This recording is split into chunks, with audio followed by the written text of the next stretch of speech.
La Pasqua per i cattolici e quella per i cristiani di rito bizantino quest'anno presenta una forte discrepanza. I cattolici ucraini del Levante si sono riuniti sabato scorso a Chiavari per celebrare l'inizio della Quaresima, che coincide con la solennità dell'ortodossia.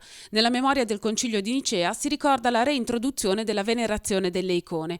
In questa occasione, al termine della celebrazione, si snoda la processione che porta le icone simbolicamente ai 4 punti cardinali della città per chiedere per i suoi abitanti misericordia e benedizione. Quest'anno dalla Misericordia abbiamo già tante testimonianze come Dio ha mostrato la sua misericordia. È vero, chiedete e vi sarà dato.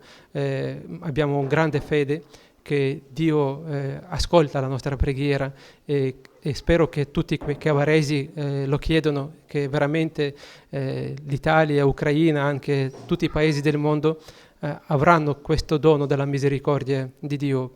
Abbiamo creduto troppo nelle armi, nella forza, nelle manipolazioni così tra gli uomini e non abbiamo portato il mondo a un buon risultato. Stante la differenza di 5 settimane, la Pasqua per i cristiani di rito bizantino sarà il 1° maggio. A Chiavari sarà celebrata come sempre nella chiesetta delle Clarisse il giorno precedente, sabato 30 aprile.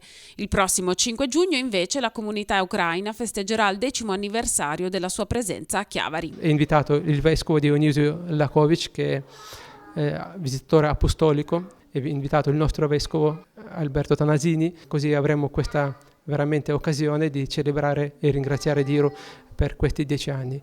E allora abbiamo questa occasione di celebrare proprio nella cattedrale dove c'è la porta della misericordia, così facciamo insieme con il nostro anniversario, facciamo anche il giubileo della misericordia. È veramente un dono, grande dono di Dio che noi possiamo vivere e rivivere, ma siamo veramente pieni di questa grazia di Dio. Vorrei fargli auguri veramente di buona Pasqua, di buon cammino dal peccato verso la risurrezione della vita nuova che il Signore ci ha proposto, e questa vita nuova è la misericordia.